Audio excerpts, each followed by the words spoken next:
بسم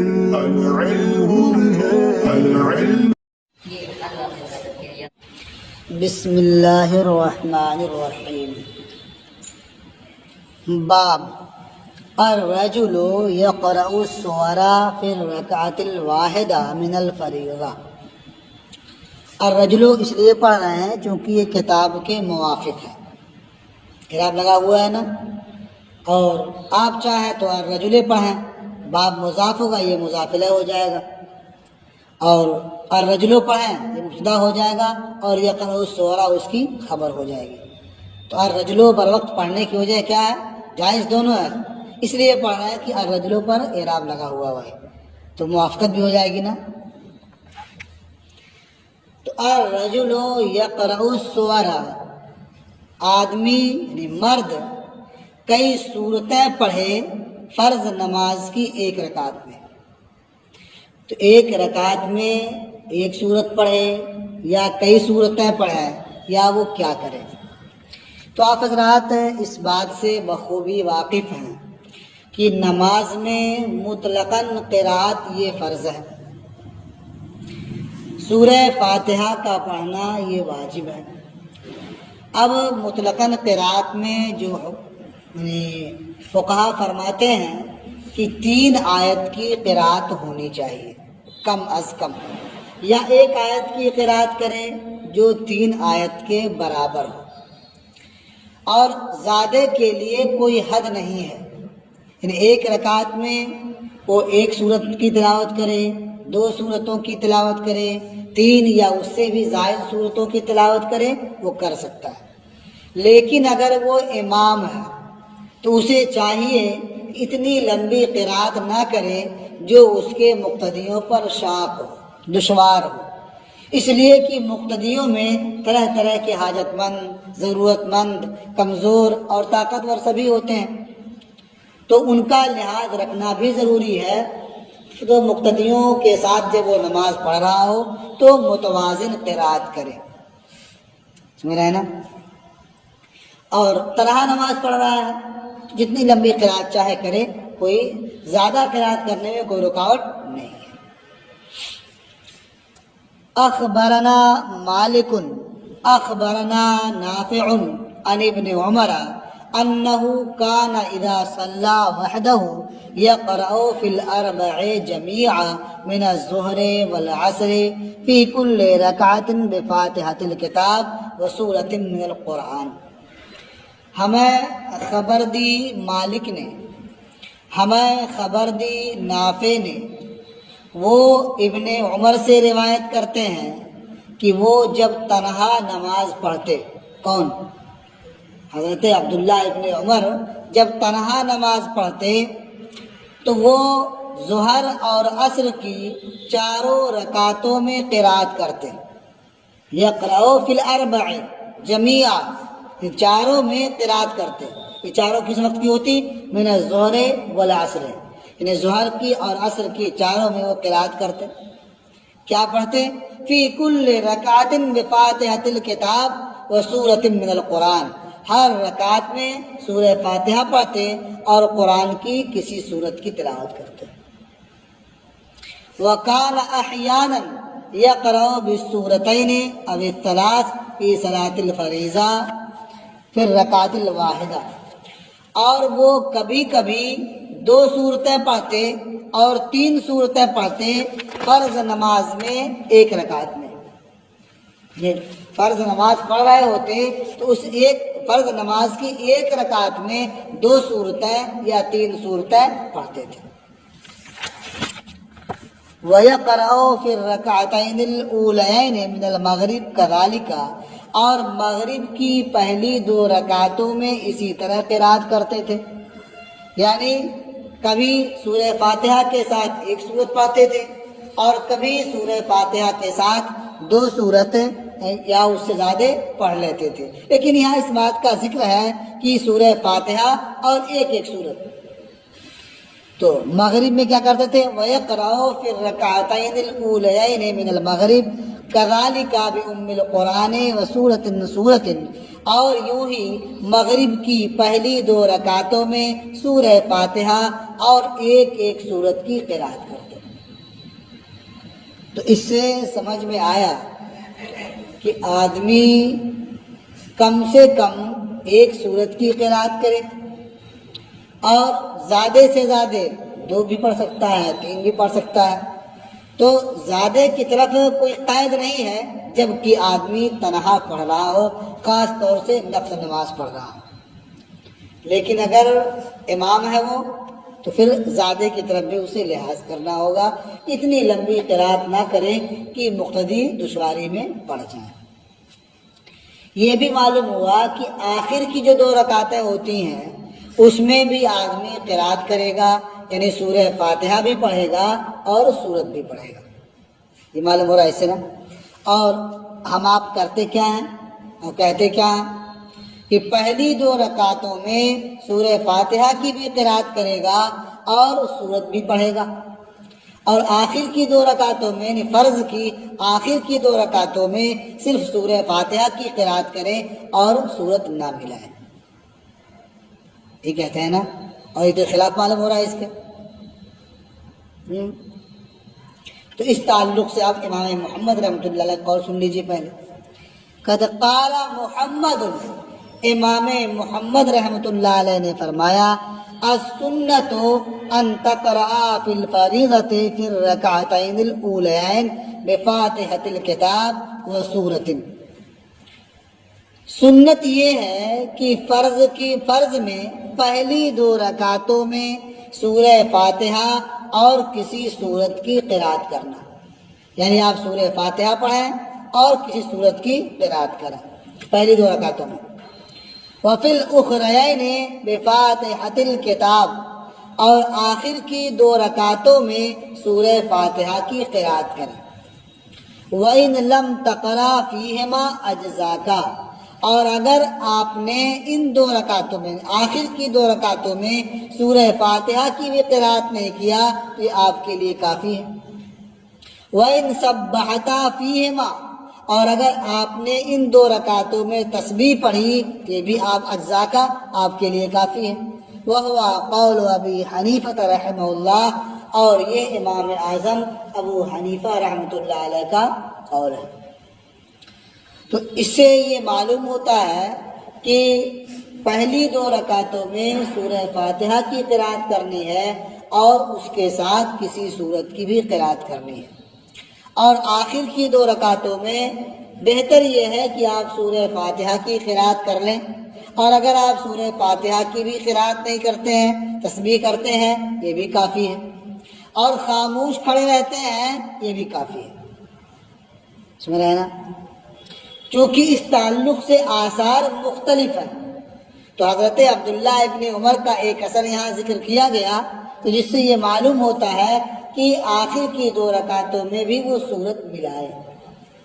لیکن جو ہمارے فقہا حکم بیان کرتے ہیں دیگر آثار کی بنیاد پر، وہ کیا ہے کہ آخر کی 2 رکعتوں میں صرف سورہ فاتحہ کی قرأت کریں۔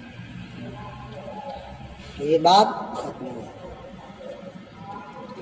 تو باب الجہر بالقراءۃ فی الصلاۃ وما یستحب من ذلک، نماز میں قراءت میں جہر کرنا اور اس میں سے جو مستحب ہے اس کا ذکر۔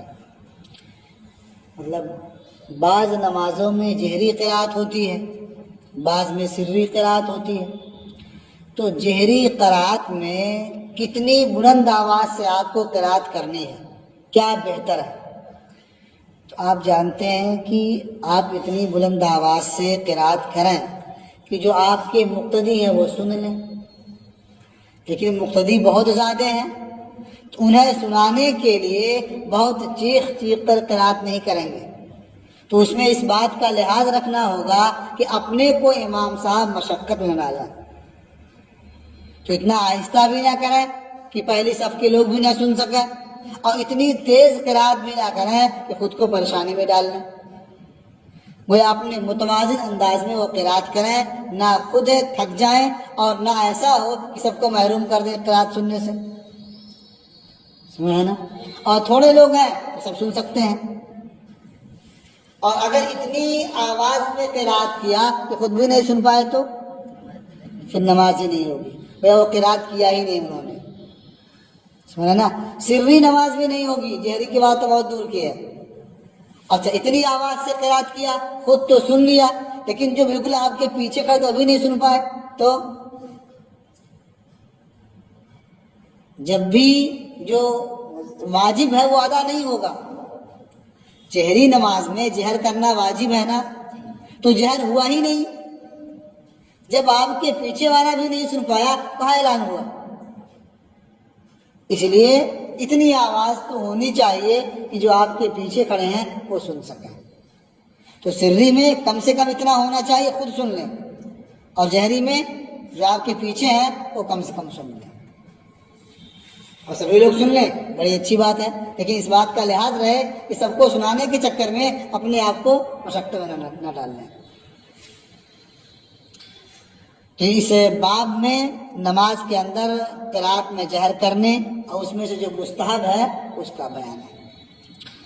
اخبرنا مالک اخبرنی عمی ابو سہیل، ہمیں خبر دی مالک نے، مجھے خبر دی میرے چچا ابو سہیل نے، انا اباہ اخبرہ، کہ ان کے والد یعنی جو چچا ہمارے ابو سہیل ہیں ان کے والد نے انہیں بتایا، انہیں خبر دیا، ان عمر بن الخطاب کان یجہر بالقراءۃ فی الصلاۃ، کہ حضرت عمر ابن خطاب نماز میں قرات میں جہر کرتے تھے، بلند آواز سے قرات کرتے تھے.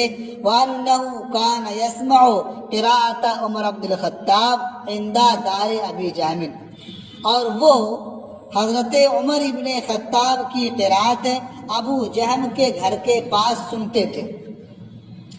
یعنی کبھی آنے میں تاخیر ہو جاتی تھی تو ابو جہم کے گھر کے پاس پہنچتے جب قرات کی آواز سنائی دینے لگتی، اتنی آواز سے قرات کرتے. اب یہ ہے کہ بازار اور مسجد کے درمیان یہ ابو جہم کا گھر تھا. تو اس سے سمجھ میں آیا کہ ان کی آواز قرات کی مسجد کے باہر جاتی تھی، تو جو مسجد کے اندر رہتے ہوں گے وہ ضرور سن لیتے رہے ہوں گے. تو اس لیے آدمی قرات اس حساب سے کرے کہ جو اس کے مقتدی ہے وہ سن لیں. لیکن مسجد بہت بڑی ہو، جیسے اپنی مسجد ہے، تو سب کو سنانے کے لیے تو خود ہی پریشان ہو جائے گا، تو پھر اس کا حکم نہیں ہے. قال محمد الجہر بالقراءۃ فی الصلاۃ فیما یجہر فیہ بالقراءۃ حسن، امام محمد رحمۃ اللہ علیہ نے فرمایا کہ نماز میں اس نماز میں جس میں قرات میں جہر کیا جاتا ہے، قرات میں جہر کرنا بہتر ہے. کتنا کرنا بہتر ہے؟ معلوم یجہد الرجل نفسہ، اس مقدار میں کہ آدمی اپنے آپ کو نہ تھکا دے. جس نماز میں جہر کرنا ہے اس میں جہر کرنا بہتر ہے اس حد تک کہ آدمی اپنے کو نہ تھکا دے، اور تھکانے کی نوبت آئے تو پھر یہ بہتر نہیں ہے. یہ باب بھی ختم ہوا. اب تیسرا باب دیکھا، باب آمین فی الصلاۃ، نماز میں آمین کہنے کا باب. تو یہ آمین کب کہتے ہیں؟ سورہ فاتحہ جب پڑھ کر کے ختم کر لیں تو آمین کہیں. منفرد ہو وہ بھی آمین کہے گا، اور مقتدی ہو وہ بھی آمین کہے گا، امام ہو وہ بھی آمین کہے گا. امام ہو وہ بھی ختم کر کے آمین کہے گا، مقتدی ہو وہ بھی آمین کہے گا، اور تنہا پڑھ رہا ہو نماز وہ بھی آمین کہے گا. اب مسئلہ یہ ہے کہ آمین آہستہ کہے یا بلند آواز سے کہے. تو ہمارے یہاں حکم یہ ہے کہ آمین آہستہ سے کہے. اس کی مختلف وجہیں ہیں. ایک وجہ اس کی یہ ہے جو بہت آسان اور بہت بہتر ہے کہ آمین یہ دعا ہے، سمجھے نا، اور دعا میں صرف یہ زیادہ بہتر ہوتا ہے. خود حکم دیا گیا ادعوا اللہ تضرعا و خفیہ، اللہ سے دعا کرو گڑ گڑا کر اور آہستہ، تو یہ بھی دعا ہے، اس لیے یہ دعا بھی آہستہ ہی کرنی چاہیے، آمین بھی آہستہ ہی کہنا چاہیے۔ اور یہ بھی کہا گیا کہ جس کا آمین کہنا فرشتوں کے آمین کہنے کے موافق ہو تو اس کے ماضی کے سارے گناہ بخش دیے جاتے ہیں۔ تو ظاہر بات ہے فرشتے آمین کہتے ہیں، ہم تو نہیں سنتے، تو ہم انہیں اپنا آمین کہنا کیوں سنائیں، کیوں بلند آواز سے کہیں، سمجھے نا؟ حالانکہ یہ جواب اتنا معقول نہیں ہے، اس لیے کہ فرشتے جو بات تیز بھی کہتے ہیں ہم کہاں سنتے ہیں، اور ہم جو بات آہستہ کہتے ہیں وہ بھی سن لیتے ہیں، وہ سمجھے نا؟ اس لیے جو پہلا جواب ہے وہ بہتر ہے، اسے محفوظ رکھیں، ٹھیک ہے نا؟ دوسرا اس لیے بیان کر دیا جو کہ حدیث ان کلمات سر آ رہی ہے تو بظاہر موافق معلوم ہوتا ہے۔ نماز میں آمین کہنے کا باب۔ اخبرنا مالک اخبرنی الزہری عن سعید بن المسیب، ہمیں خبر دی مالک نے، مجھے خبر دی زہری نے، وہ سعید ابن مسیب سے روایت کرتے ہیں اور ابو سلمہ ابن عبد الرحمن سے، یہ دونوں حضرت ابو ہریرہ رضی اللہ تعالی عنہ سے روایت کرتے ہیں، ان رسول اللہ صلی اللہ علیہ وسلم قال، کہ اللہ کے رسول صلی اللہ تعالی علیہ وسلم نے ارشاد فرمایا، اذا امن الامام فامنوا، جب امام آمین کہے تو تم سب آمین کہو، جب امام آمین کہے تم سب آمین کہو۔